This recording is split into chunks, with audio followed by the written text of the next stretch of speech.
तो लीजिए, प्रस्तुत है आपके सामने रंग माध्यम नाट्य संस्था की प्रस्तुति उसके जाने के बाद।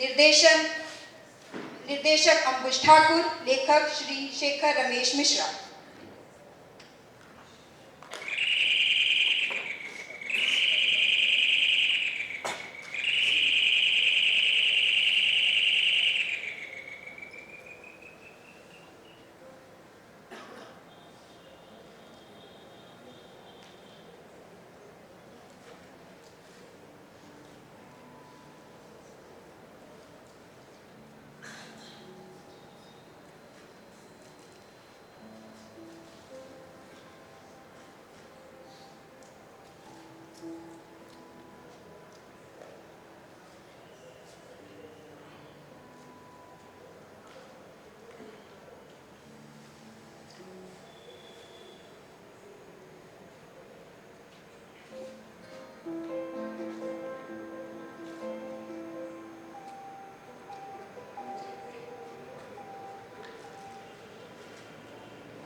आप लोग सोच रहे होंगे कि मैं कौन हूं और इस तरह अंधेरे में क्यों बैठा हूं।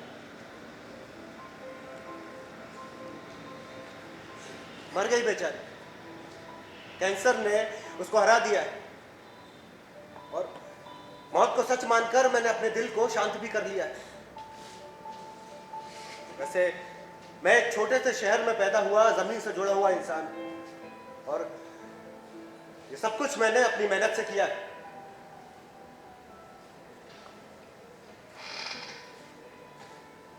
मेरी बीवी मेरी जिंदगी में वो दूसरी इंसान थी जिसे मैंने इस दुनिया से जाते हुए देखा था। पहले थे मेरे पिता।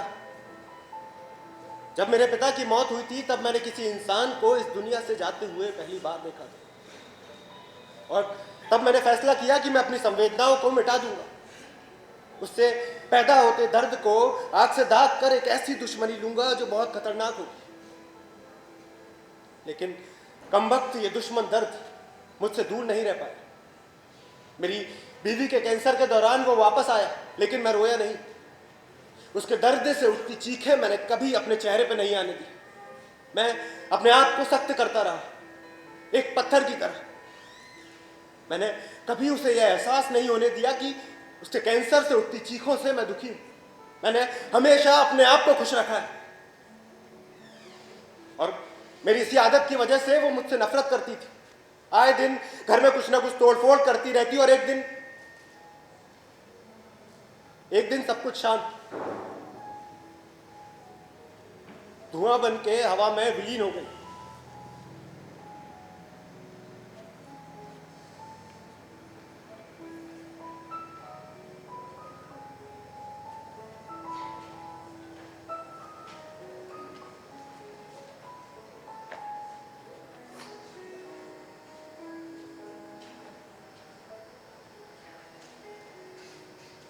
उसके मरने के बाद जब उसके निजी सामान को टटोला तो उसमें से एक डायरी मिली। डायरी के कुछ पन्नों में उसके साथ बिताए कुछ दर्द भरे पल लिखे थे, और कुछ पन्नों में शुरुआती दौर के वो खूबसूरत दिन जो हमने साथ में बिताए थे।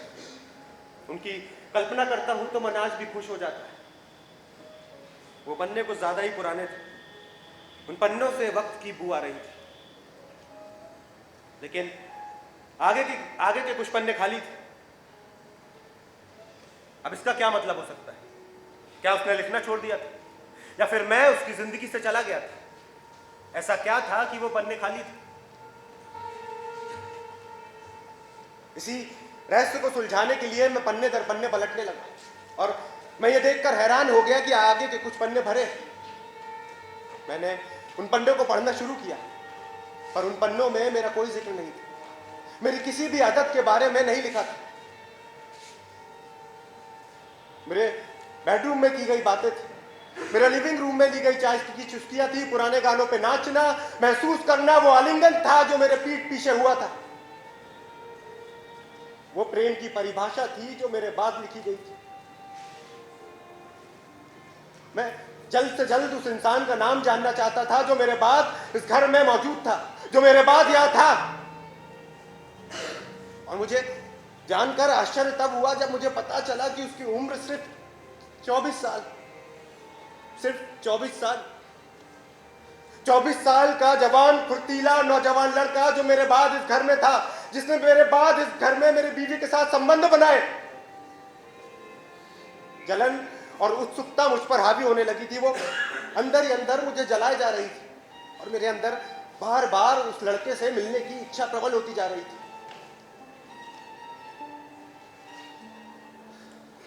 और फिर बहुत कोशिशों के बाद मैंने उस लड़के का पता लगा लिया और आज मैंने उसे यहां मिलने बुलाया है और उसके लिए मैंने कुछ तैयारियां भी की हैं।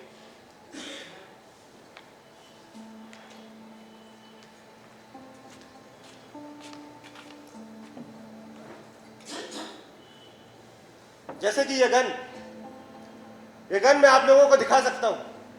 वैसे मैं कुछ गलत नहीं करने जा रहा। भगवान राम ने भी तो यही किया था, रावण को मारकर। मैं भी कुछ ऐसा ही करने वाला हूं। वैसे मैं आप लोगों को साफ साफ बता दूं तो आज मैं अपने बीवी के प्रेमी को मारने वाला हूं।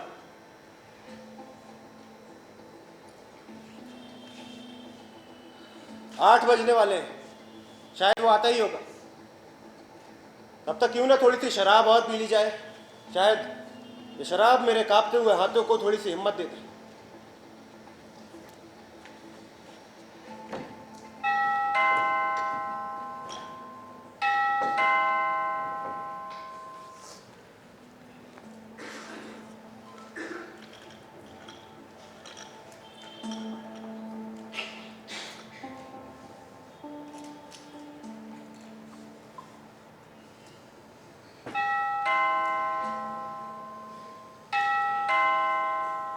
दरवाजा खुला है।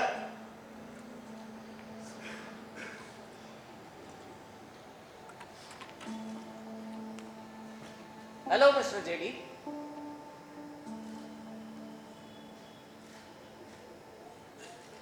Have a seat. Thank you. शराब पीते हो? क्या आपने मुझे यहाँ शराब पीने के लिए बुलाया है? नहीं, पर मेरी ख्वाहिश है कि तुम मेरे साथ शराब पियो। माफ कीजिए, मैं आपकी ये ख्वाहिश पूरी नहीं कर सकता। करते क्या हो? सॉफ्टवेयर इंजीनियर हूँ। Great, software engineer. कितने सालों से नौकरी कर रहे हो? यही कोई। एक बात बताइए, क्या आपने मुझे इधर इंटरव्यू के लिए बुलाया है? नहीं, मैंने तुम्हें यहाँ इंटरव्यू के लिए नहीं बुलाया, पर मैं तुम्हारे बारे में जानने की कोशिश कर रहा हूँ। ऐसा कुछ खास नहीं है मेरे पास बताने। सबके पास कुछ ना कुछ खास होता है बताने के लिए। तुम्हारे पास भी होगा, जैसे तुम कहाँ के रहने वाले हो, तुम्हारे घर वाले, एक्सेट्रा एक्सेट्रा। माँ बाप बचपन में ही अलग हो गए, रिश्तेदारों ने बड़ा किया, पढ़ाई बैंक के कर्ज से पूरी हुई और नौकरी अपनी काबिलियत पे मिल गई। काबिल तो हो तुम। कोई गर्लफ्रेंड है? मैं अपनी गर्लफ्रेंड के बारे में डिस्कस नहीं करना चाहता। क्यों? उसकी मौत हो गई? नहीं, वो जिंदा है। वो जिंदा है? ये तो बहुत खुशी की बात है। वो जिंदा है? क्या वो तुमसे प्यार करती है? बहुत ज्यादा। और तुम? मैं भी उससे बहुत प्यार करता हूँ। एक समय पे कितने लोगों से प्यार कर सकते हो? इसका क्या मतलब है? मेरा मतलब ये कि तुम उससे कितना प्यार करते हो। अब ये कैसा सवाल है? कितना कितना मतलब क्या? इंच, फीट या गहराई? ये तीनों चीजें प्यार में होती हैं। मैं नहीं मानता। तुम जैसे लड़के मान भी नहीं सकते। मुझ जैसे लड़के मतलब? खैर छोड़ो इस बात को। आप बात को काटने की कोशिश कर रहे हैं। नहीं, मैं बात को सही रास्ते पर लाने की कोशिश कर रहा हूँ। मुझ जैसे लोगों से आपका क्या मतलब है? तुम्हारे अंदर ईगो भरा पड़ा। आप फिर से बात बदल रहे हैं। ये साफ दिखाता है कि तुम्हारी परवरिश ठीक से नहीं हुई। देखिए, मुझे आपकी इन बातों में कोई इंटरेस्ट नहीं है। तुम एक कॉम्प्लेक्स के शिकार हो। क्या? हाँ, मैं सही कह रहा हूँ।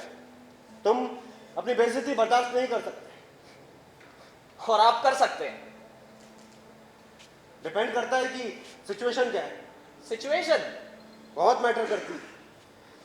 अब मुझे ही देखो, मैं अपने इमोशन को शिफ्ट करने में माहिर हूँ और ये काम मैंने बचपन से ही करना शुरू कर लिया। वैसे ये मेरा घर है, मुझे तुमसे पूछना तो नहीं चाहिए, पर फिर भी मैं तुमसे पूछ लेता हूँ, क्या मैं एक पैग और पी सकता हूँ? ये आपका घर है, आप यहाँ जो चाहे वो कर सकते हैं। पर हो सकता है कभी कभी तुम्हारा भी रहा हो। आपके कहने का मतलब क्या है? यही रजत की कई बार हम बड़ी बड़ी ख्वाहिश करते हैं और कुछ पलों के लिए वो ख्वाहिश पूरी भी हो जाती है। देखिए, आपके घर को अपना घर बना लेने की मेरी कोई ख्वाहिश नहीं थी। क्या तुम सच कह रहे हो? ये आपके ऊपर है।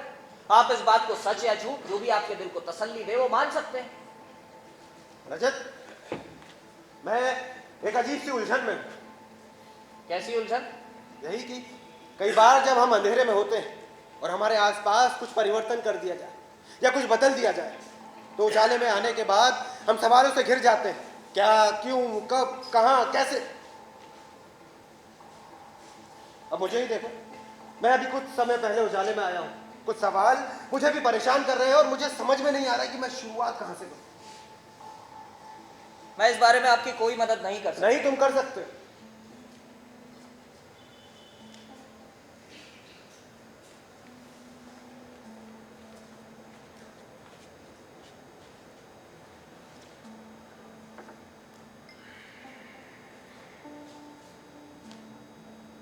क्या तुम मेरी बीवी को जानते थे? हाँ, जानता था। उससे पहली मुलाकात कैसे हुई थी? नाटक मत करो, तुम जानते हो कि मैं क्या पूछूं।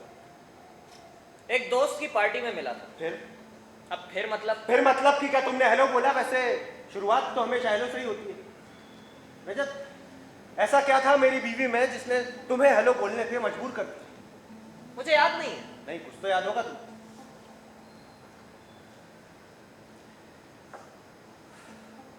वैसे मर्दों को औरतों की उदासी बहुत अच्छी लगती है, क्योंकि उदास औरतें खामोश अपने अंदर एक रहस्य को छुपाए रखती है और मर्द हमेशा उस रहस्य को जानने की कोशिश में लगा रहता है।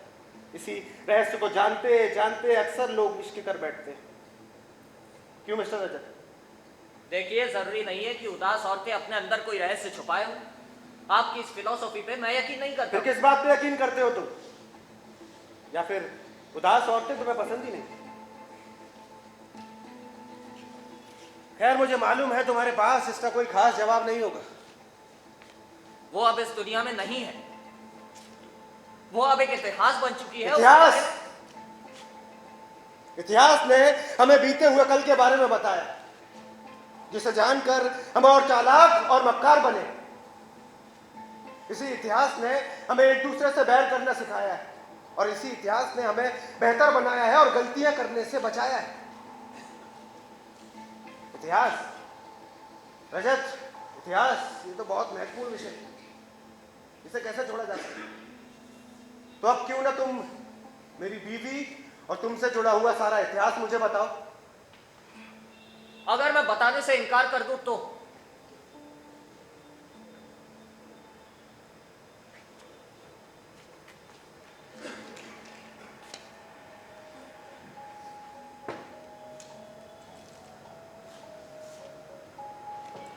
रजत, ये गन देख रहे?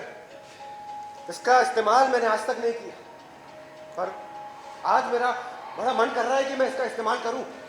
आप मुझे धमकी दे रहे हैं? नहीं, मैं तुम्हें अपनी दिली ख्वाहिश बता रहा हूं। Are you serious? Yes, I am damn serious. और इस सीरियसनेस को बदलना अब मेरे बस में नहीं है। वो कहीं दिल से होते हुए मेरे दिमाग में जगह बना गई है, जो चारों तरफ से आग से घिरी हुई है। उस आग को बुझाना अब मेरे बस में नहीं है।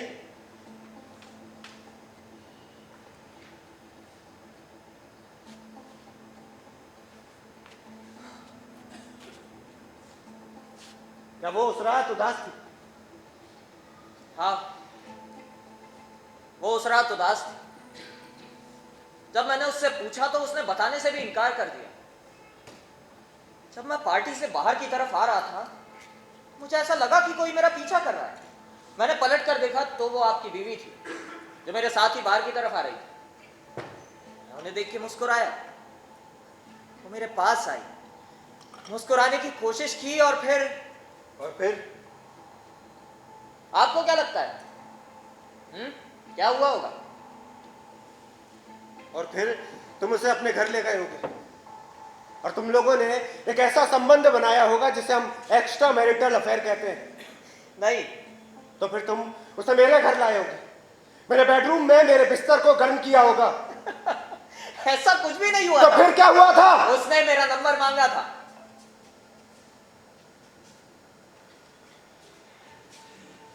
और तुमने दे दिया? हाँ, अक्सर ऐसे सिचुएशन में लोग अपना नंबर दे ही देते हैं। अभी आप ही नहीं कहा था ना यहाँ, situation matters. You are right, मैंने ही कहा था सिचुएशन मैटर्स। वो बहुत बीमार थी। और ये बात तुम्हें कब पता चली? उसका नंबर लेने के कुछ दिनों बाद उसने मुझे फोन किया और कॉफी पे बुलाया। वैसे मुझे कॉफी पसंद नहीं है। फिर भी तुम गए हो? हाँ, मैं गया। हमने उस दिन खूब सारी बातें की। जैसे? ये बहुत पहले की बात है, मुझे ठीक से याद नहीं। नहीं, कुछ तो याद होगा तुम्हें। बस इतना ही कि वो अचानक बोलते बोलते रुक जाती, मुझे देखती रहती, या फिर अपनी घड़ी को।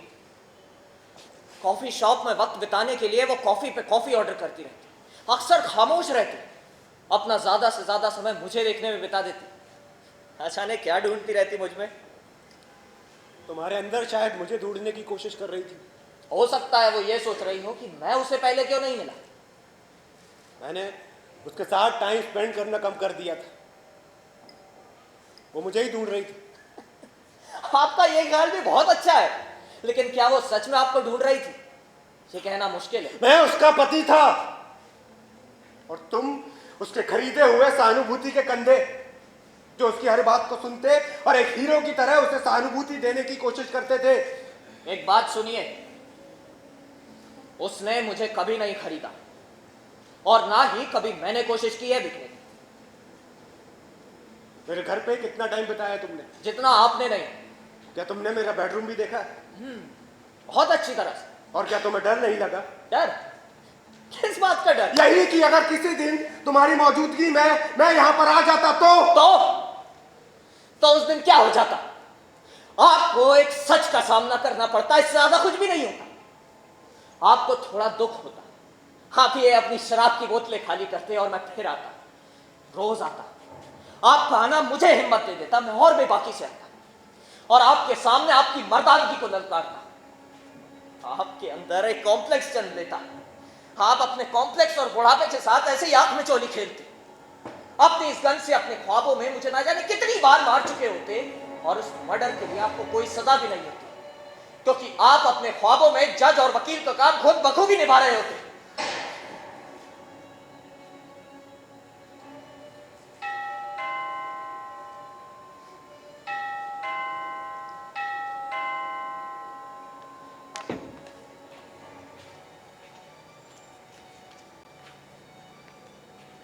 यहाँ से गोली चलने की आवाज आई है। गोली? नहीं, यहाँ कोई गोली नहीं चली है। आप तो जरूर कोई गलत फहमी हुई है। आप जा सकते हैं। Thank you.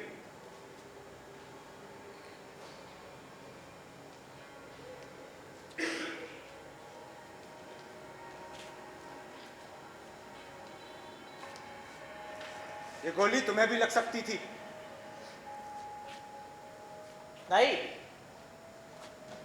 आप मुझे अभी नहीं मारेंगे, क्योंकि जिस जलन के साथ आप लड़ रहे हैं वो बिना सब कुछ जाने आपको मुझे मार नहीं देगा। अब और क्या बचा है? तुम मेरी बीवी के साथ सो चुके हो और सब कुछ यहीं खत्म हो जाता है। सो चुका हूं। आप जानते हैं, आप बिल्कुल ठीक कह रहे हैं। वो सोना ही था। उसकी उंगलियां मेरे बालों में चलती, हौले हौले से मेरे कानों में अपनी खुशबूदार सांसें छोड़ती, मुस्कुराती, खिलखिलाती, किसी रोशनी की तरह चमकती। आपकी बीवी मुझे राजकुमार होने का एहसास दिलाती थी।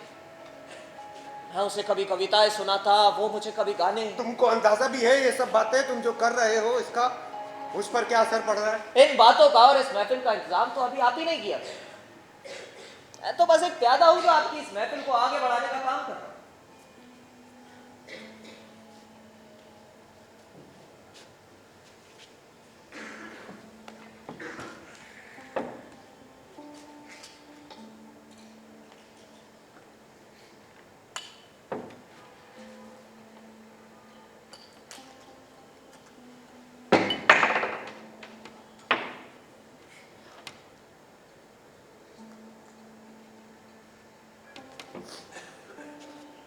हेलो वीरा वाइस, जल्दी से एक बॉटल भेजो। हाँ हाँ, मेरा वाला ब्रांड, जल्दी।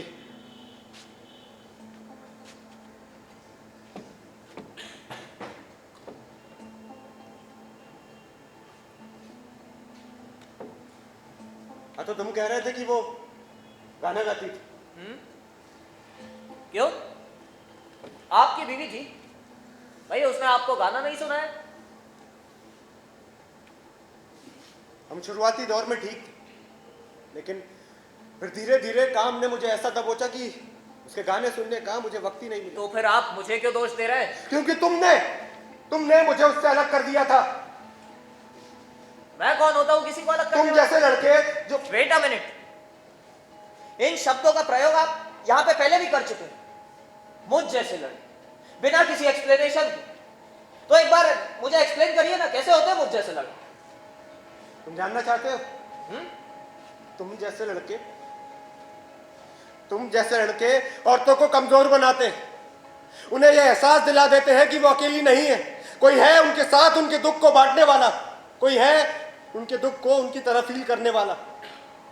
तुम जैसे लड़के औरतों की उदासी को उनका इन्विटेशन समझ के उनके पास जाते हैं और वो सब कुछ हासिल करने की कोशिश करते हैं जो उनके पास नहीं होता, घर, गाड़ी, सब कुछ। लेकिन कल अखबार में एक खबर छपेगी, एक अमीर प्रेमिका के प्रेमी की मौत। मारने वाला कौन? पता नहीं। मारने वाला कौन? पता नहीं। जेडी का प्लान कभी फेल नहीं हो सकता।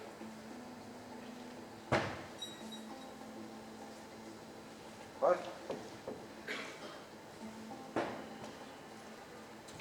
इसलिए मैंने तुमको कई हिस्सों में बांटने का इंतजाम भी किया है। तुमने मेरी बीवी को कई 100 बार छुआ होगा। ये हिस्से गिनतियों में उनके बराबर होंगे, ये मेरा वादा है तुमसे। और आपको क्या लगता है आप यहां से बच निकले? क्यों? करेक्ट। उसका भी कोई ना कोई इंतजाम मुझे करना होगा।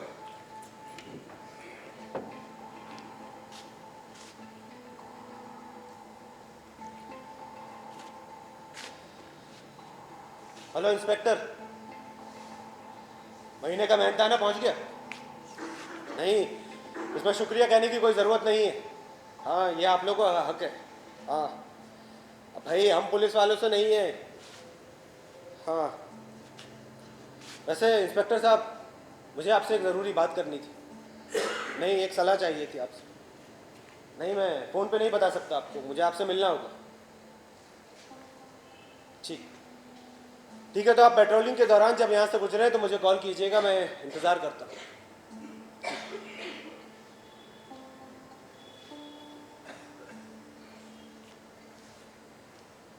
हमारा इंतज़ाम तो मैंने कर दिया, वो भी अपने हाथ रंगीन किए बिना।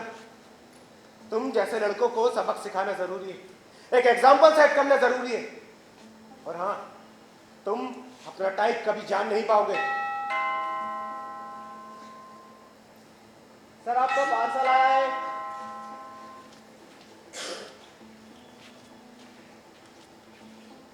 नमस्ते सर, ये आपका पार्सल वहाँ टेबल पे रख दो।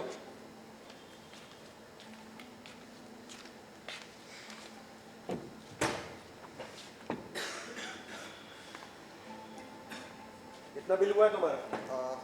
सर 3,950।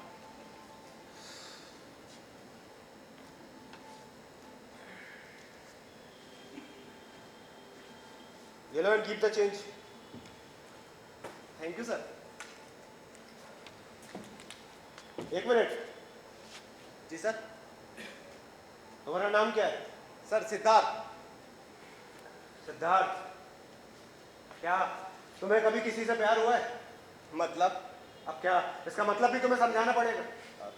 जी हुआ था, लेकिन शादी के बाद। प्यार हमेशा शादी के बाद ही होता है। इससे पहले तो वो एक फैशन की तरह सर पर चढ़ता है और विंटर सेल की तरह सर्दियां खत्म होते ही उतर जाता है। लेकिन सर, यहाँ तो सर्दियाँ खत्म होने के पहले ही किसी और के साथ। मतलब तुम भी आग में जल चुके हो? अब क्या बताऊं सर, बहुत प्यार करता था उसको। सब कुछ करने को तैयार रहता था, लेकिन वो किसी और से दिल लगा बैठी और मुझे छोड़कर चली गई। बता के या बिना बताए? अब उससे क्या फर्क पड़ता है सर? तो फिर तुमने कुछ नहीं किया? नहीं सर, मैंने कुछ नहीं किया। मतलब तुम बर्दाश्त कर गए? अब क्या बताऊं सर, कुछ कर ही नहीं सकता था। नहीं, अगर कुछ कर सकते तो क्या करते? तब भी कुछ नहीं करता, जाने देता। तो जेडी, आप ये जानना चाहते हो कि आप सही हो या गलत? मुझे आपसे बड़ी हमदर्दी हो रही है, तरस आ रहा है आप पे। एक डिलीवरी बॉय से कंपैरिजन कर रहे हो अपना। वैसे बात क्या है सर? क्या तुम्हारा खून नहीं खोला जब तुम्हें पता चला कि तुम्हारी बीवी किसी और के साथ? तुम मर्द नहीं हो, तुम्हें जनान खाने में जाके कहीं भर्ती हो जाना चाहिए। मर्दानगी का मतलब सिर्फ खून का खोलना ही नहीं होता है। मर्दानगी दूसरे कई तरीकों से दिखाई जा सकती इसके है। अलावा कोई और तरीका नहीं है। जलन होना स्वाभाविक है और ये मर्द और औरत दोनों में होती है। सही कहा सर। जब मुझे पता चला कि मेरी बीवी किसी और के साथ, तो मैं टूट गया था। गुस्सा आया था। उसका प्रेमी जो मेरा जानने वाला था, उसको मारने का इंतजाम भी किया था। पूरी योजना बनाई थी और एक रात मन को पक्का किया और चल पड़ा उन दोनों को मारने। फिर क्या हुआ? सर, गया था मारने, लेकिन मैं खुद मर के चला आया। क्यों? ऐसा क्या हुआ था उस रात?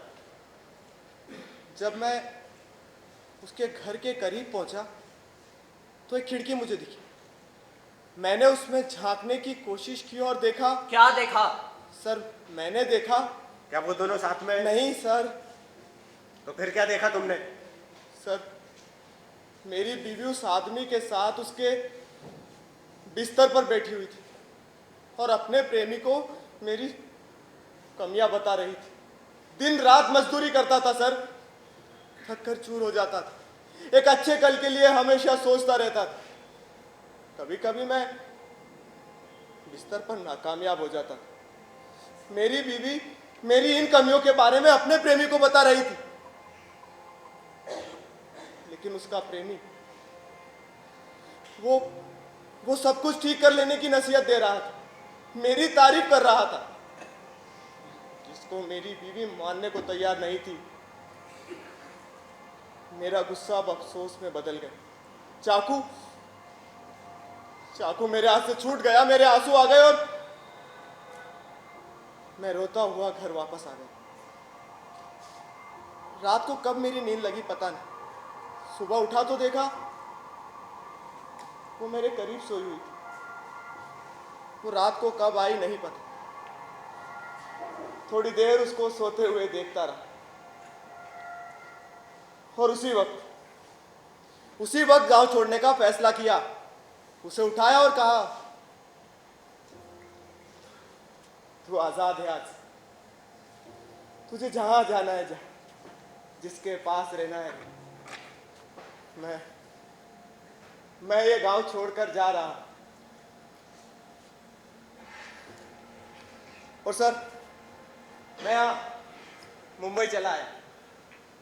उसके बाद तुम अपनी बीवी से कभी नहीं मिले? नहीं सर, मैं दोबारा कभी गांव नहीं गया। तो तुमने अपनी बीवी और उसके प्रेमी को जाने दिया? हाँ सर। और तुम्हें क्या लगता है तुम्हारी बीवी उसके साथ खुश होगी? अब ये तो पता नहीं सर। नहीं, वो खुश नहीं होगी। वो कहीं दर दर की ठोकरें खा रही होगी। उसके प्रेमी को अब कोई और पसंद आ गई होगी। तुम्हें उसके प्रेमी को मार देना चाहिए था। सर, मैंने जो किया अपनी बीवी की खुशी के लिए किया। तुम नामर्द हो। सर, यहाँ मुंबई में मेरे अब 2 बच्चे हैं और मेरी दूसरी बीवी मुझसे बहुत खुश रहती है। तुम जा सकते हो।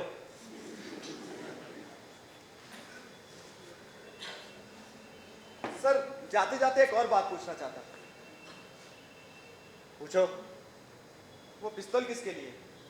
बीवियों के प्रेमियों को मारने के लिए। चाहिए तुम्हें?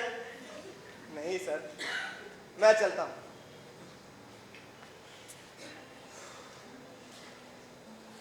कैसे कैसे पागल लोग हैं इस दुनिया में। ये पागल नहीं था, he is honest man. Honesty my foot. इन जैसे लोगों को दुनिया से चले जाना चाहिए। इन जैसे लोगों की वजह से कंपटीशन कमजोर होता है। ये सिर्फ आपका परसेप्शन यस, ये मेरा परसेप्शन है और यही परसेप्शन करेक्ट भी है। तुम जाओ और सर्वे करा लो, पता चल जाएगा तुम्हें। सर्वे करा लो भाई, एक एग्जाम्पल अभी आपके सामने से गया है। वो पढ़ा लिखा नहीं था, उसको क्या पता कि भावनाएं क्या होती हैं। और आपको पता है? हाँ, मुझे पता है। और आज ये बात मैं तुम्हें भी बता कर रहूंगा कि किसी और की बीवी के साथ संबंध बनाने से क्या होता है। मरने के लिए तैयार हो जाओ मिस्टर रजत। मेरी तैयारी छोड़िए, पहले आप अपनी तैयारी देखिए। आपके हाथ कांप रहे हैं।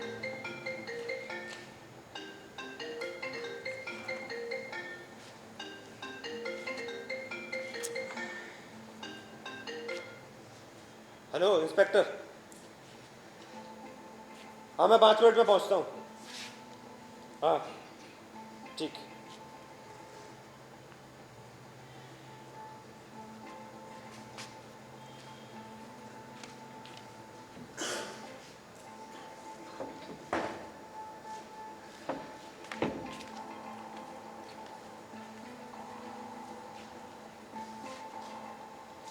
मैं नीचे रोड तक जा रहा हूँ, तुम यहीं रहोगे तब तक। और हाँ, दरवाजा लॉक होगा तो भागने की कोशिश मत करना।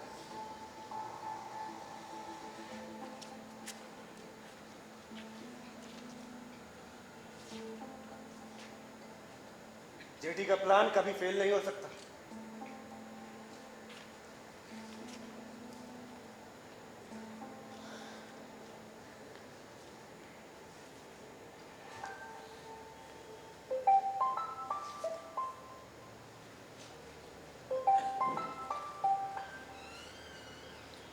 हेलो, नहीं मैं आज नहीं आ पाऊंगा। ऐसी कोई बात नहीं है, मैं बिल्कुल ठीक हूँ। हाँ, एक ज़रूरी बिजनेस मीटिंग में था। हाँ ठीक है, वो सब मैं संभाल लूँगा। ओके, मैं यहाँ से निकल के कॉल करता हूँ। Okay bye.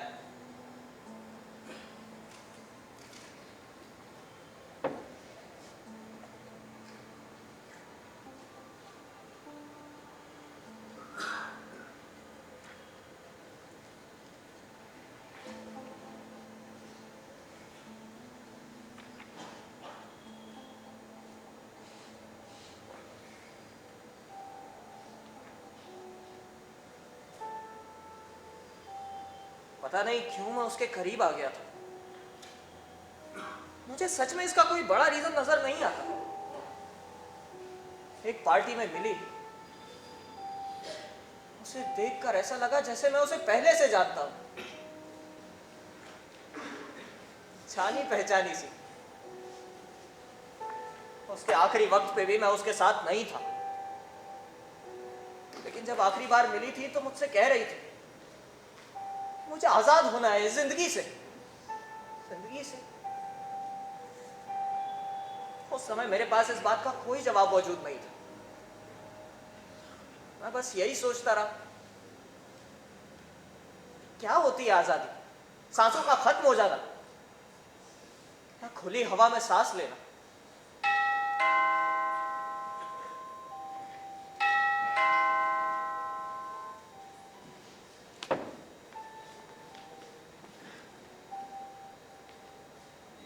सॉरी, गेट बाहर से लॉक है।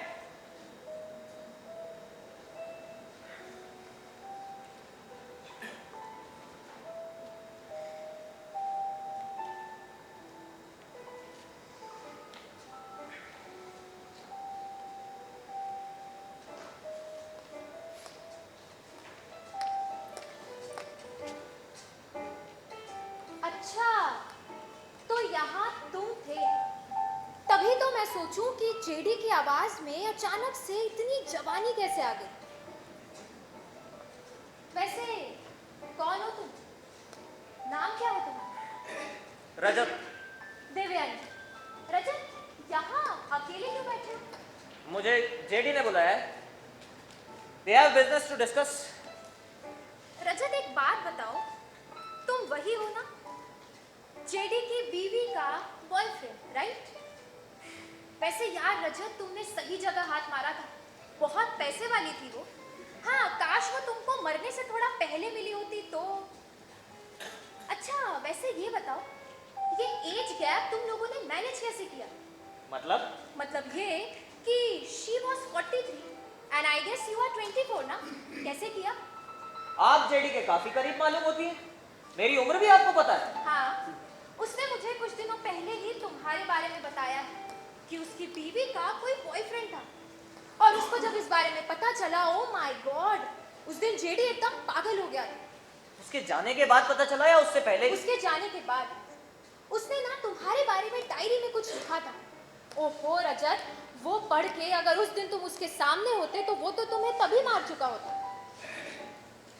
हाँ, वैसे बताया नहीं। क्या? वो एज गैप मैनेज कैसे किया? आप बताइए, आप कैसे मैनेज करती हैं? I mean you must be 28 and JD is 50, तो कैसे करती हो? मैं मंथली पे हूँ। क्या?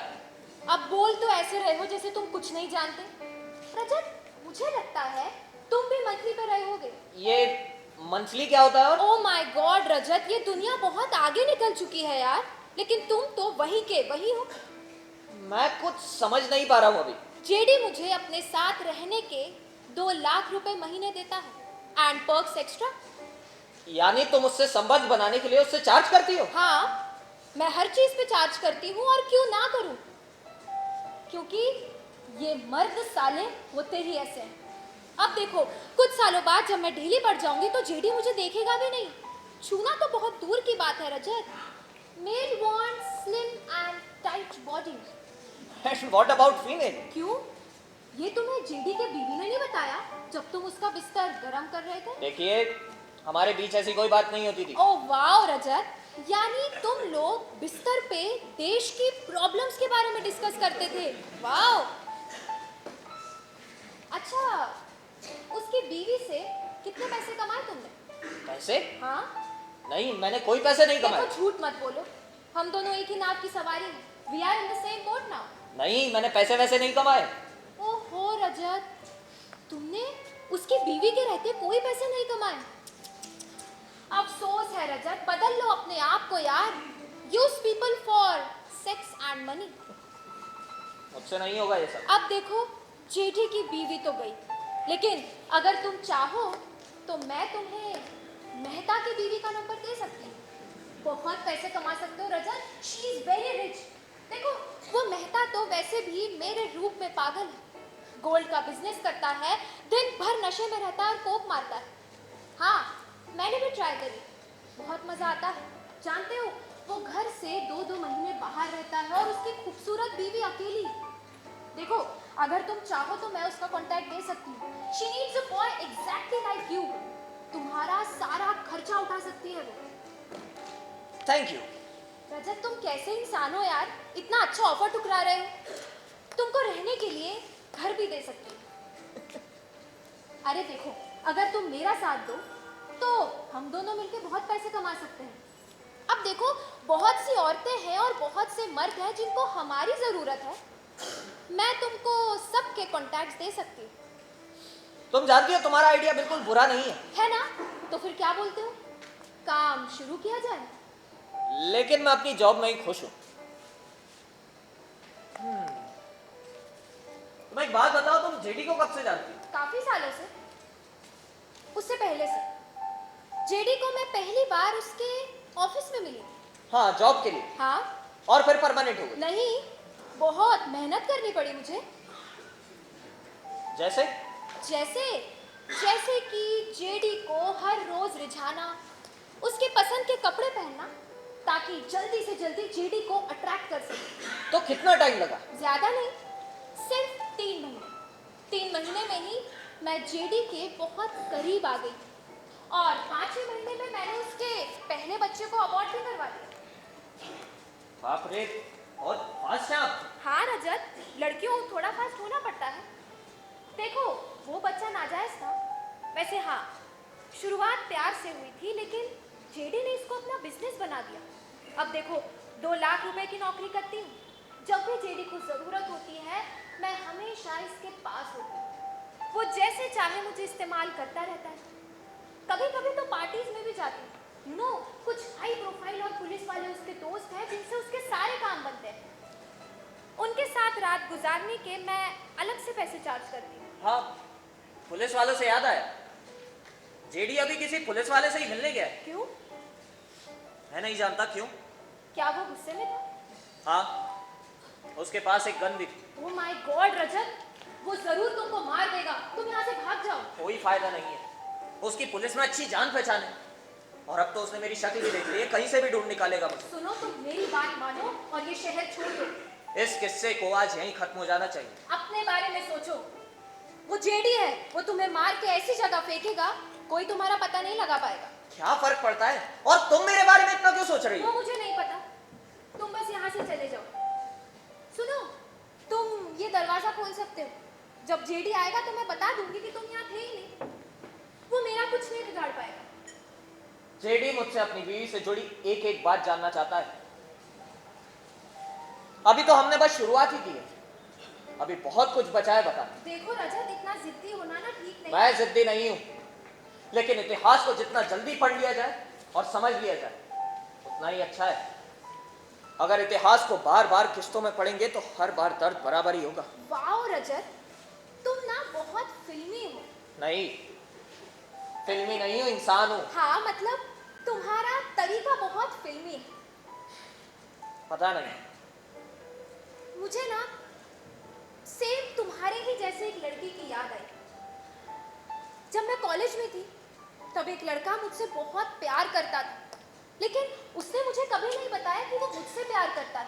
एंड यू नो रजत, हम लड़कियों को पता चल जाता है कि कौन सा लड़का हमसे प्यार कर रहा है या फिर कौन हमें बुरी नजर से देख रहा है। और वो तुम्हारी तरह था, बहुत फिल्मी बातें करता था। मैंने एक दिन उससे पूछा भी कि तुम मेरे साथ ऐसा क्यों करते हो। जानते हो रजत, उसने इस बात का जवाब मुझे बहुत फिल्मी अंदाज में दिया, सेम तुम्हारे तरीके से। और पता है, अभी भी हर रोज जब मैं बिस्तर पे अकेली मेरी जिंदगी की तरह घसीटते हुए पंखे को देखती हूँ ना, तब उसका जवाब मुझे हर दिन याद आता है।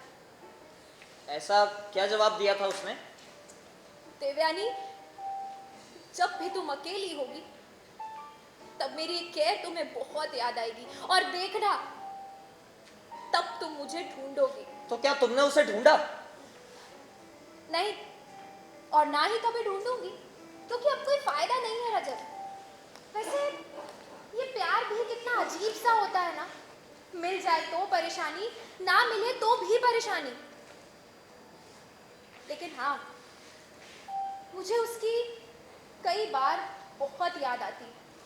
तुमने उसे छोड़ा क्यों? क्योंकि वो मेरे खर्चे नहीं उठा सकता था। अक्सर ब्रेकअप इसी वजह से होते हैं। हाँ, तुम सही कह रहे हो रजत। गरीब घर में पैदा हुई थी, जब मैं बड़ी हुई तो लालच से दोस्ती हो गई। मुझे पता ही नहीं चला देवयानी कब तोल मोल करने लगी। जिस चीज की जरूरत थी वो मैंने सब कुछ जेडी के जरिए ही पाया है। रजत, आज मेरे पास बहुत पैसा है, लेकिन मुझे प्यार करने वाला कोई भी नहीं। प्यार से मुझे अपनी बाहों में भरने वाला कोई नहीं, शाम को मेरा इंतजार करने वाला कोई नहीं। यू नो, कभी कभी मेरा बहुत मन करता है कि मैं अपने इन्हीं हाथों से किसी के लिए रोटियां पकाऊं, किसी के लिए बिस्तर संवारूं और फिर अपनी मर्जी से अपने शरीर को उसके हवाले कर दूं। लेकिन रजत, कोई है ही नहीं, कोई भी नहीं।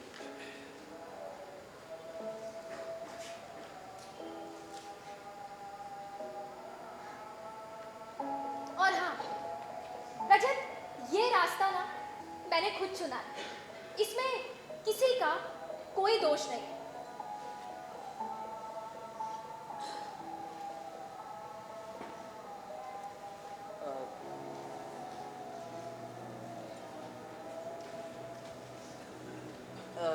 क्या आप जेडी को फोन कर सकती हैं? लेकिन क्यों? बहुत देर हो गई है। हाँ तो मौत जितनी देर से आएगी उतना अच्छा है। मौत का तो पता नहीं, लेकिन मुझे घर भी जाना है और कल मेरा ऑफिस भी तो है। रजत, शराब पीते हो? ओकेजनली। हाँ तो फिर आज अपनी मौत के ओकेजन पे एक प्याला पी लो। क्या फायदा? अरे जब गोली लगेगी तो ज्यादा दर्द नहीं होगा।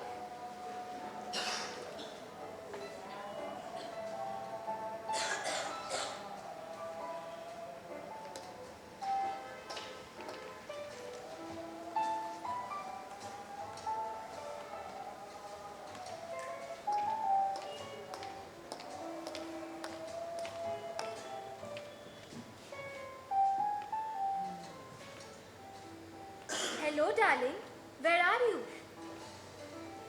हाँ मैं तुम्हारे घर पे। हाँ अभी भी है। ओहो जेडी प्लीज नहीं, तुम फिर मुझ पे शक कर रहे हो। क्या हुआ? नहीं कुछ नहीं, पूछ रहा था कि मैं बेडरूम में हूँ या फिर लिविंग रूम में। बेडरूम में मतलब? अपने खेत में जब कोई और खेती करता है वो भी बिना आपसे पूछे तो तकलीफ होती है ना। तो जेडी को ये लग रहा है कि आप और मैं। यस मैं डार्लिंग। तुम बस अब और शराब मत पियो। क्यों? क्यों का क्या मतलब? तुम आउट ऑफ कंट्रोल हो रही हो। हाँ तो फिर रजत,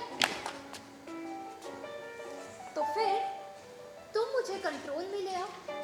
देखो तुमको देख के मुझे वो कॉलेज वाला लड़का याद आ गया जो मुझसे बहुत प्यार करता था। क्या तुम मुझे एक बार टच कर सकते हो? देखिए आप प्लीज टच मी ना। Please control yourself. एक पैग में ही आपका ये हाल है।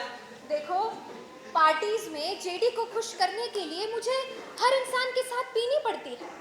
जब मेरा पेट भर जाता है तो वॉमिट करती हूँ और फिर पीती हूँ और फिर रात भर जेडी मुझे नशे में नोचता रहता है। जानते हो रजत, मैंने उससे बहुत प्यार किया था लेकिन उसने मुझे कभी प्यार नहीं किया। रजत क्या तुम मुझे थोड़ा प्यार कर सकते हो? किस मी रजत प्लीज। ये आप क्या मजाक कर रही हैं? मैं ये सब नहीं कर सकता। क्यों? जेडी की बीवी से सच्चा प्यार करते थे जो उसको धोखा नहीं दे सकते? ये धोखा देने वाली बात नहीं है। अब तो वो मर चुकी है रजत।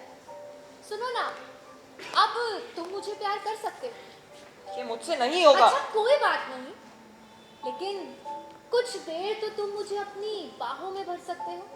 इससे क्या मिलेगा आपको? एक पुराना एहसास जो मैं कई दिनों पहले बहुत पीछे छोड़ आई हूँ रजत। जानते हो उस कॉलेज वाले लड़के की आस भरी नजरें मुझे कहीं आज भी तलाश रही होंगी। यू नो, मैंने कई बार सोचा कि यहाँ से निकलूं और उसको ढूंढूं, लेकिन रजत जेडी का जाल ऐसा है जो मुझे उससे निकलने नहीं देता। इस जाल को तोड़ा भी जा सकता है। नहीं, मैं नहीं तोड़ सकती इस जाल को। तुम कर सकती हो। तुम एक नई जिंदगी शुरू कर सकती हो जो जेडी से बहुत दूर होगी, जहां सिर्फ तुम और तुम होगी और वो लड़का जो तुमसे प्यार करेगा। नहीं रजत, मैं नहीं जा सकती। तुम नहीं जा सकती हो? जाना ही नहीं मैं चाहती हो? नहीं जा सकती। अब बहुत देर हो चुकी है। कहाँ देर हुई है? पीछे मुड़ के देखो। तुम वो कॉलेज का लड़का, वो कॉलेज, सब कुछ तो वही है। तुम्हें बस हिम्मत करने की जरूरत है। तो क्या तुम मेरे लिए वो लड़के नहीं बन सकते? नहीं। क्यों? क्योंकि मैं किसी और से कमिटेड हूँ। Oh wow, great. बहुत खुश नसीब है वो लड़की।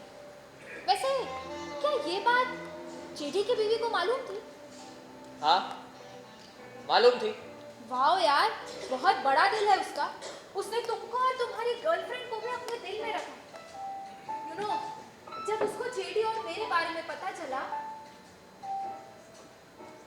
तब वो मुझसे मिलने आई थी। एक अजीब सी मुस्कुराहट के साथ वो अपने पति को मुझसे बांट रही थी और इनसिक्योरिटी तो कहीं थी ही नहीं।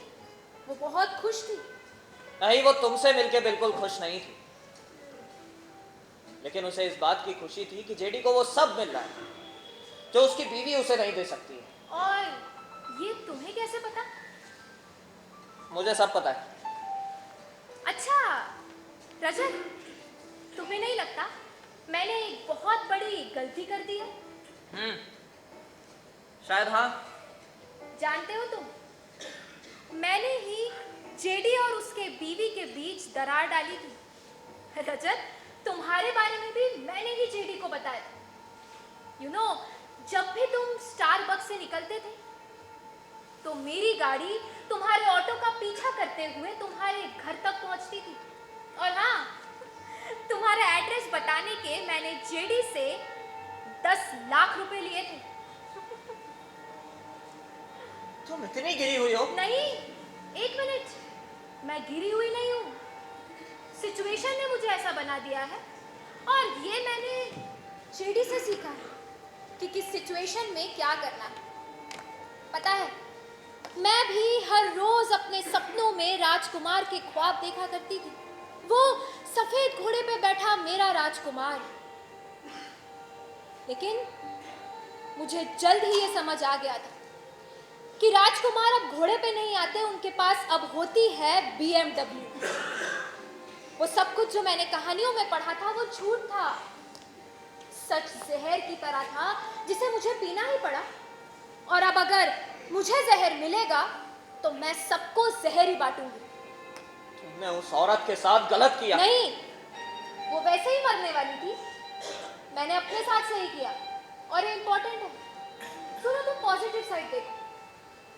तुम अभी 24 के हो इसलिए शायद समझ ना पाओ, लेकिन रजत, जब उम्र अपनी तेजी दिखाती है ना तो ये दुनिया बहुत डरावनी लगती है।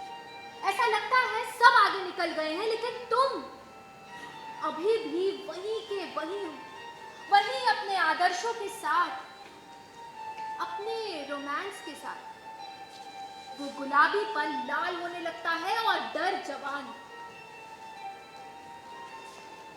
एनीवेज, छोड़ो ये सब, ये बेफिजूल की बातें हैं। वैसे इस जेडी को क्या हो गया है? आया नहीं अभी तक?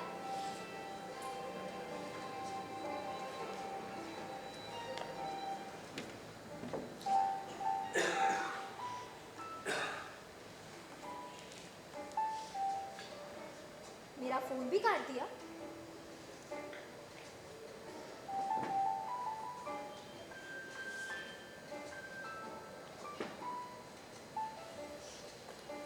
क्या हुआ रजत? तुम क्या सोचने लग गए? नहीं, कुछ भी नहीं। अच्छा, मौत से डर लग रहा है? नहीं। तो फिर आओ थोड़ा रोमांस करें। सुनो ना, मुझे अलग अलग मर्दों के साथ रोमांस करना बहुत अच्छी तरीके से आता है। क्या तुम उस कॉलेज के लड़के को पूरी तरह भूल गई हो? हाँ, वो इस शहर की भीड़ में कहीं खो गया है। छोड़ो ना, तुम उसके बारे में बात मत करो। सुनो, मेरी तरफ देखो। रजत, क्या मैं तुम्हें अच्छी नहीं लगती? देखो ना, क्या मेरा फिगर ठीक नहीं है? देखो, मर्दों की उंगलियों ने मुझे छुआ जरूर है, लेकिन मैंने किसी के निशान अपने शरीर पर कभी बनने नहीं दिए। Please wait. इस सिचुएशन को समझो और फायदा उठाओ रजत। ये चीटिंग नहीं है। मैं ये नहीं कर सकता। मुझे देख के सब के सब पागल हो जाते हैं। तुम्हें कुछ नहीं हो रहा? अच्छा, कोशिश करके देखो। मैं वादा करती हूँ, जेडी की बीवी से बहुत ज्यादा मजा आएगा तुम्हें।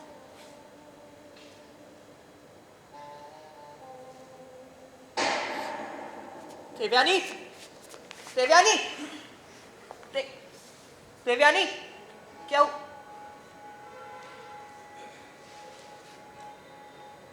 देवयानी?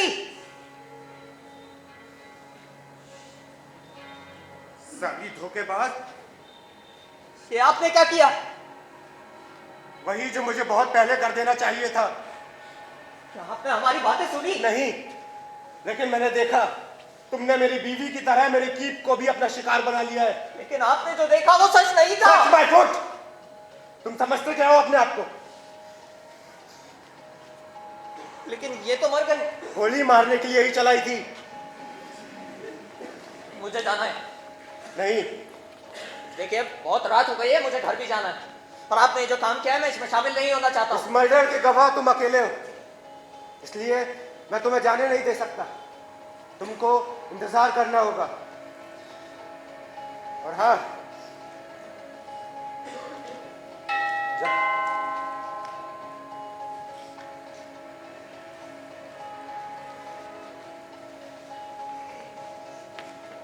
कैसे हो जेडी?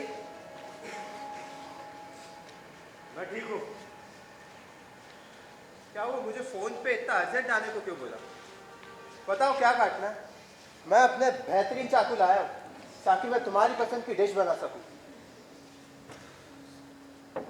ये जमीन पे क्यों लेटी है?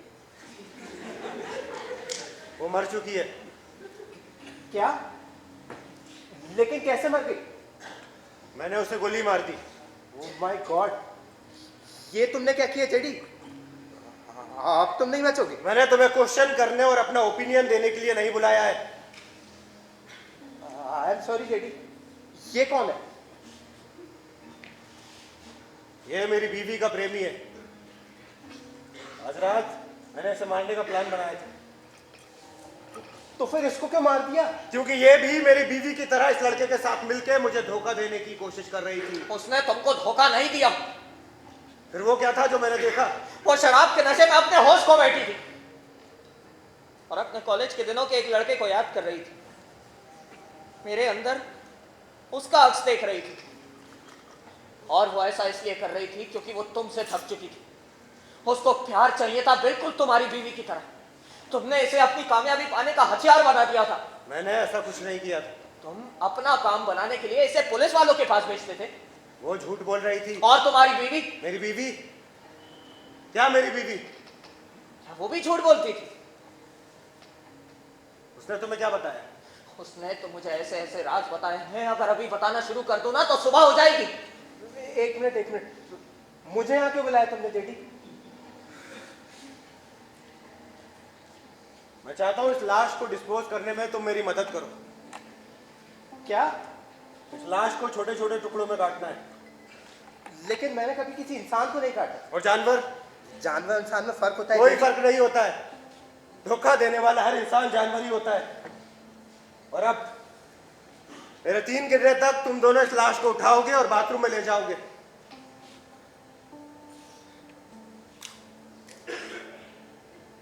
1 2। मैं ये काम नहीं करूंगा। ओके, मैं इस लाश को लेके जाता हूं। गुड, तुम्हारे एहसान का बदला चुकाने का यही सही वक्त है। जाओ और इस लाश को छोटे छोटे टुकड़ों में काट दो।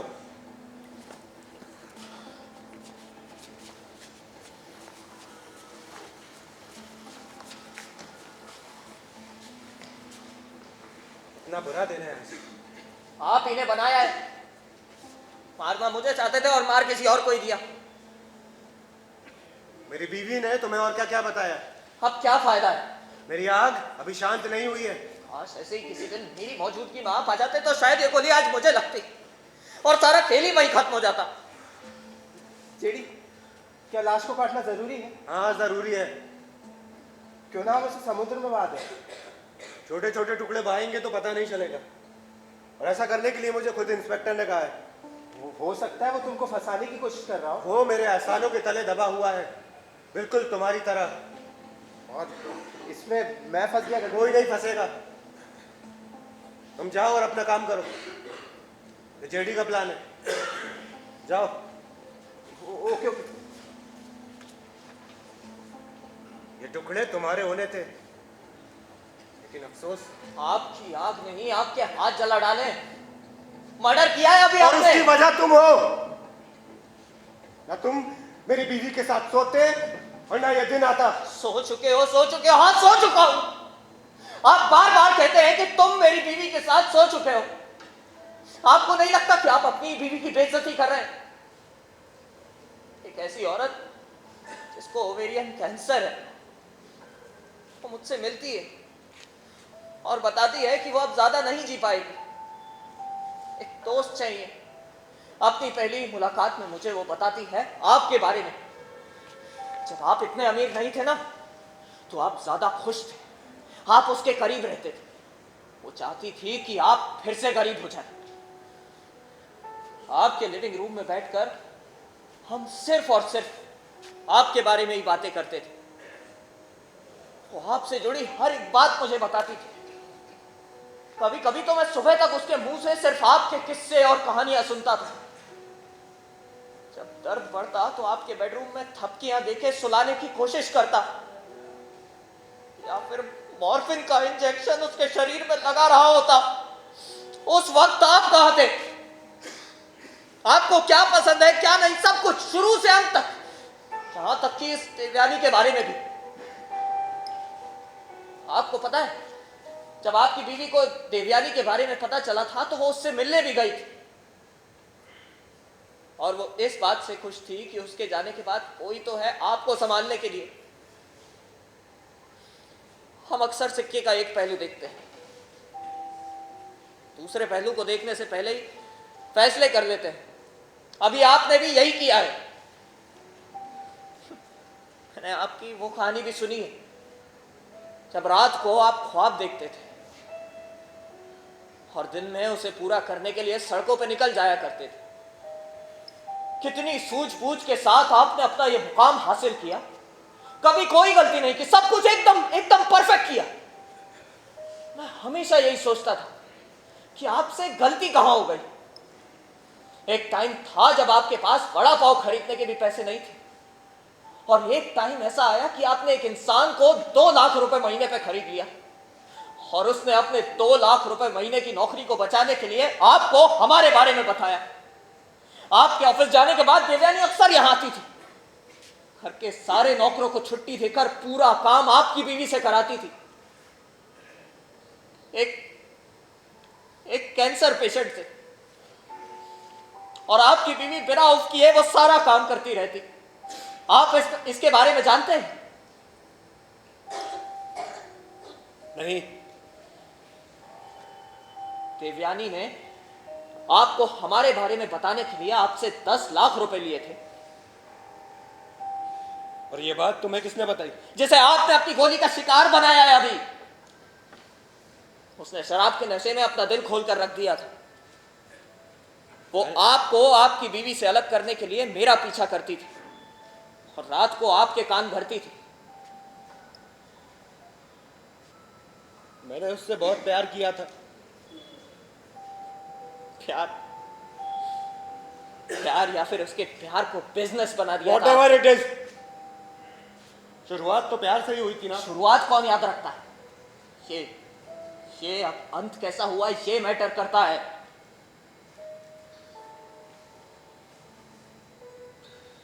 अब तक उससे मैंने बहुत पैसे दिए, और उसने मेरे साथ ऐसा क्यों किया? इतनी देर से आप ही तो कह रहे थे सिचुएशन मैटर्स, सिचुएशन मैटर्स। ये सब उसकी सिचुएशन का ही कमाल है।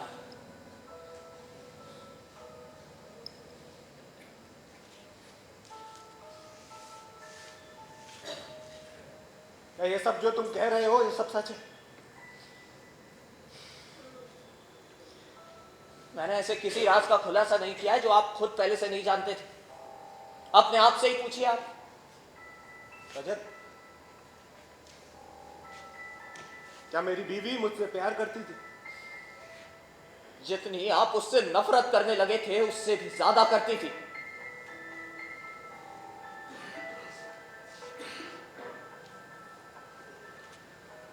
जेडी, मुझे अफसोस है कि मेरी किट उसके शरीर पे काम नहीं कर रही है।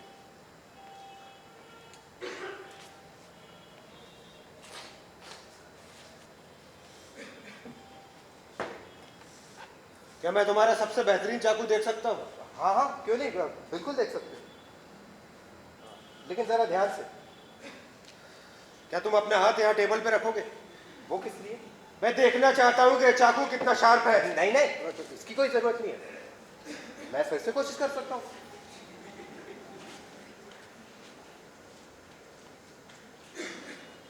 जेडी, वैसे मेरे पास एक और आइडिया है। क्यों ना हम मैं तो बस ऐसे मैं जाता हूँ, मैं जाता हूँ।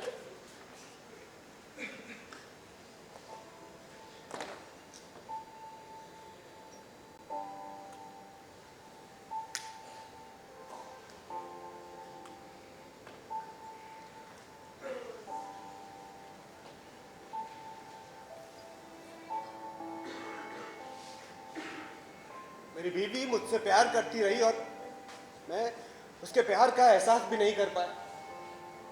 वो अक्सर मुझसे कहती थी कि जेडी बदल गया है, जीवन दत्त अब बदल गया है, बहुत अमीर हो गया है, बहुत एनालिटिकल हो गया है, हर चीज में फायदा ढूंढता है। पूरे 4 साल उसने दर्द के साथ बिताए और हर एक दिन वो आपके पास आने के ख्वाबों में रातें काट देती। लेकिन आप तो इतने दूर चले गए थे कि आपको वापस लाना एक सदी को बदलने जैसा होता। ये बात सच है कि मैं आपके घर आता था, आपके लिविंग रूम में बैठकर बहुत बार चाय भी पी है, ये बेडरूम भी देखा है, लेकिन आपकी बीवी को छूने की कभी कोशिश नहीं की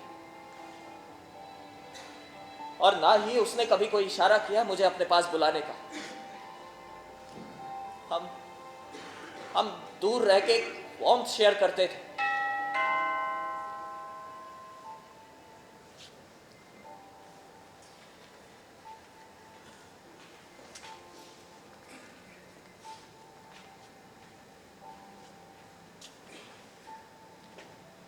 माफ करना दोस्त, बिजी था, आने में थोड़ी देर हुई। नहीं, कोई बात नहीं।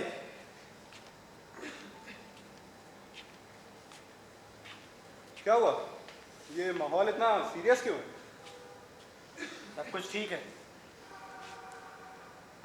ये वही लड़का है ना, आपकी बीवी का प्रेमी? हाँ, ये वही है।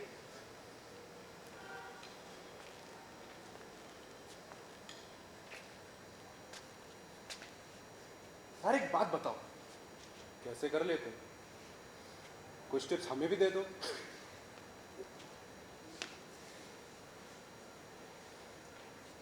खैर, जो भी हो, दूसरों की बीवियों पे नजर डालना ठीक नहीं है, ये काम गलत है। आप मुझे सही और गलत का फर्क बताएंगे? जो यहाँ खुद एक गलत काम करने आया। लड़के जरा संभाल के, कुछ ज्यादा ही बेबाक हो रहे हो। क्या करना है इसका? अभी तक मारा क्यों नहीं इसको? इसको मारने से पहले मेरी कीप की मौत हो गई। व्हाट? देवयानी मर गई? इस लड़के ने उसे गोली मारी है। आप झूठ बोल रहे हैं। इंस्पेक्टर, मैं चाहता हूं कि ये लड़का जिंदगी भर जेल में सड़ता रहे। लेकिन सर, मैंने ऐसा कुछ नहीं किया है। कोई सबूत है तुम्हारे पास? मैंने देखा है उसे गोली मारते हुए। अभी मेरे साथ ही इनके शेफ को भी पता है। शेफ! शेफ! शेफ! क्या हुआ? सच सच बताना, देवयानी को गोली किसने मारी? तुमने भी झूठ बोल रहे हो। तुम दोनों के दोनों झूठे हो। इंस्पेक्टर साहब, ये जो शेफ है ये भी मेरा फैसला कोर्ट में होगा। चलो। लेकिन सर, मैंने नहीं मारा उसे, जेडी ने मारा है। मेरी बात सुनो। वो मैं देखूंगा। चलो। लेकिन सर, लेकिन कुछ नहीं। सर, आप गलत आदमी को ले जा रहे हैं। मेरी बात सुनो प्लीज, मेरी बात सुनो। ये पुलिस कैसे है? मैंने बुलाई थी। गॉड, अब मैं क्या करूं? कुछ नहीं, क्या मैं जा सकता हूं? लेकिन याद रहे, मेरे एहसान का बदला तुम अभी तक चुका नहीं पाए।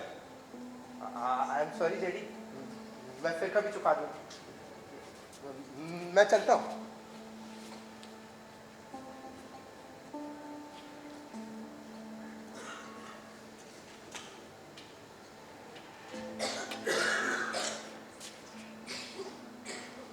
क्या मैं एक ड्रिंक ले सकता हूँ?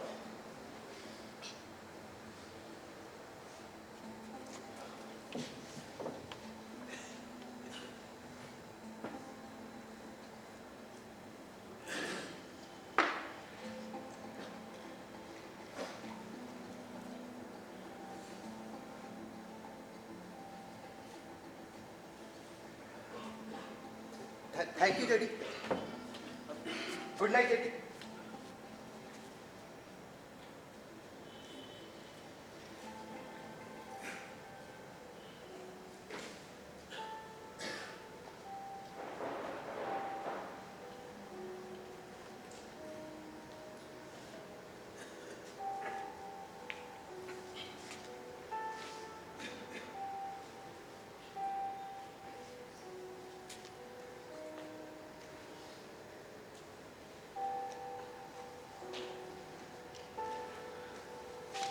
वो आग तो अब शांत हो चुकी है, लेकिन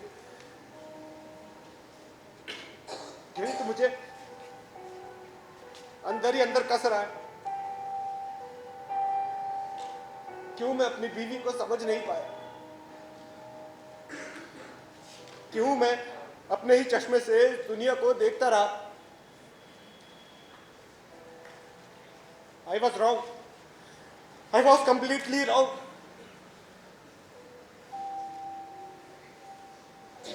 जेडी जेडी गलत था। जेडी हमेशा से गलत था, और जेडी आज भी गलत है।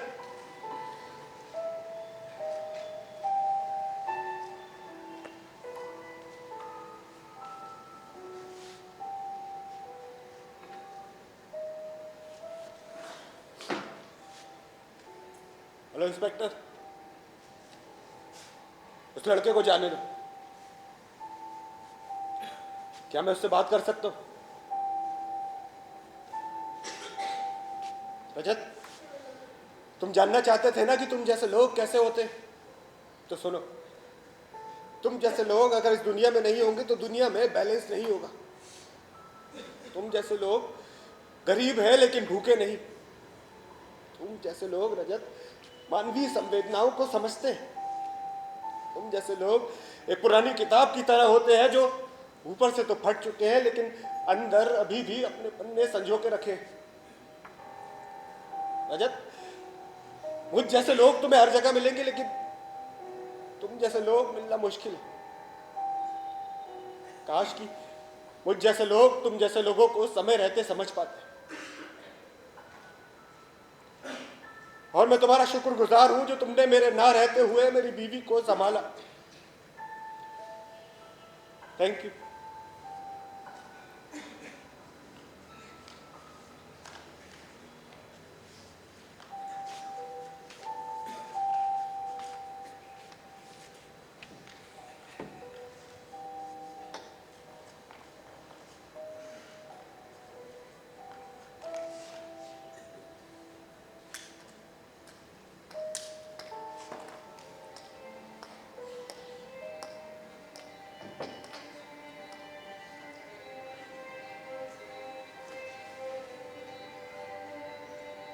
तुम्हें चोट तो नहीं आई? नहीं, कुछ खास नहीं।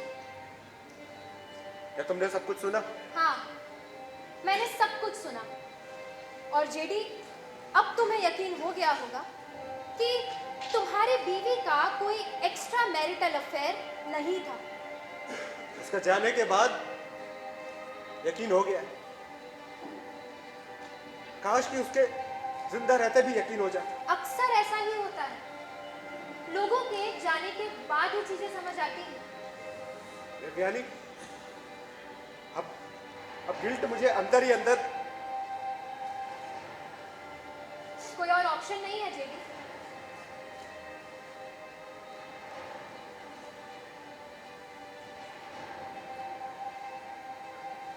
शराब पियोगी? नहीं। सुनो, तुम्हारा प्लान कामयाब हो गया। इसकी खुशी तुम अकेले मनाओ तो ज्यादा बेहतर है। मैं चलती हूँ, मुझे कहीं और भी जाना है।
देवयानी, आयुषी शर्मा, आयुषी गार्बे,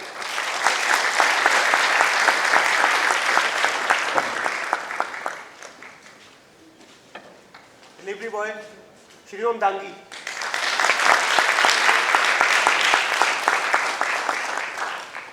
इंस्पेक्टर ध्रुव गहरबार,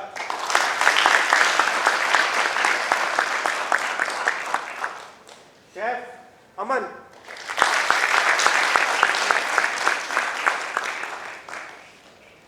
रजत अनुराग मिश्रा,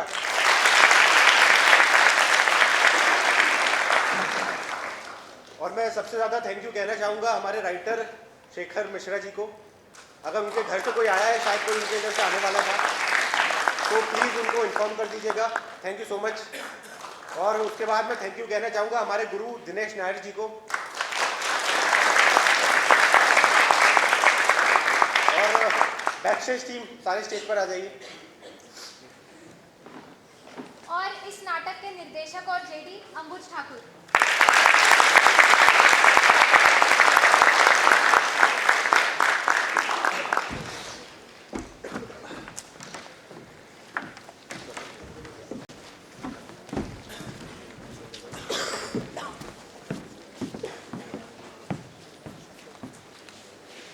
बैकस्टेज में हेल्प करी है गीता ने, नंदिनी, हरमन, कॉस्ट्यूम किया है कशक ने, सिमरन, पवित्र नस्कर, लाइट्स पर थे विकास शर्मा, म्यूजिक मोहित उर्माले, अभिषेक ठाकुर, अभिराज, हर्षिल सोनी, और हमारे गुरु श्री दिनेश नायर जी। कहाँ पे?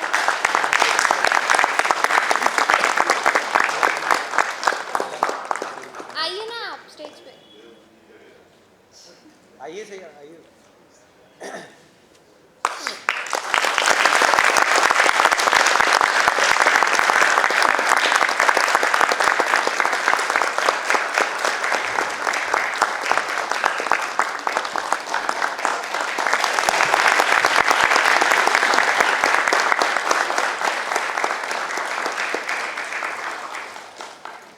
Thank you very much.